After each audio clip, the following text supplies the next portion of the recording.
নাহিদ রানা ইতিমধ্যেই তার নাম পৃথিবীর মধ্যে জানান দিতেছেন। নাহিদ রানা একজন তরুণ উদীয়মান বাংলাদেশের বোলার। নাহিদ রানার নিউজিল্যান্ডের পারফরমেন্স আমরা যদি দেখি, ৮ ওভার বল করেছেন, তার ইকোনমি ছিল 4.72। 1 উইকেট নিয়েছেন কেন উইলিয়ামসনের, যে উইকেটটা নিয়েছেন নাহিদ রানা, গতি ছিল ওই বলটার 149 কিলোমিটার ঘন্টায়। একজন নাহিদ রানার যে তরুণ উদীয়মান একজন প্লেয়ার আসে 140-45 ঘন্টায় 150 কিলোমিটার গতিতে বল করার যে গতি, এটা যদি ধরে রাখতে পারে, অবশ্যই নাহিদ রানা একদিন বিশ্ব ক্রিকেটে সে রাজ করতে এসেছেন। তো নাহিদ রানা এমন একজন খেলোয়াড়, তাকে যদি সঠিকভাবে পরিচর্যা করা যায় এবং তাকে যদি সঠিকভাবে দিক নির্দেশনা দেওয়া যায়, বাংলাদেশে এরপর থেকে সে ভবিষ্যতে বাংলাদেশের তিরাস এবং যে কোনো দেশের জন্য সে ভয়ঙ্কর একজন বোলার হিসাবে বাংলাদেশে থাকবে।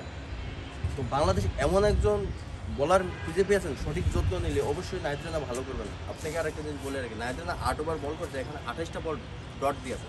60টা বল, 10 ওভারে 60টা বল, 60টা বলার মধ্যে একটা বলার যখন আপনি 32টা বল ডট দেবে, সে অসাধারণ একজন বোলার। এই ধরনের বোলার যত খেলবেন, অভিজ্ঞতা বাড়বে এবং বাংলাদেশ টিমের জন্য সে সাপোর্ট করবেন, সে ভালো করবেন। তো নাহিদ রানার ইতিমধ্যেই বিশ্ব যারা অ্যানালিস্ট আছেন, যারা বোলার, যারা লিজেন্ড, তারা ইতিমধ্যেই বলেছেন যে নাহিদ রানা একসময় বাংলাদেশ ক্রিকেটকে অনেক দূর এগিয়ে নিয়ে যাবেন এবং বাংলাদেশের ক্রিকেটে তিনি নেতৃত্ব দেবেন, অবশ্যই নেতৃত্ব দেবেন। নাহিদ রানার প্রশংসা ইতিমধ্যেই সারা বিশ্বে শুরু হয়েছে। নাহিদ রানা বাংলাদেশের জন্য একটা খুঁজে পাওয়া গেছে, তাকে নক্ষত্র। নাহিদ রানা বাংলাদেশের এই নক্ষত্র হিসাবে থাকবে।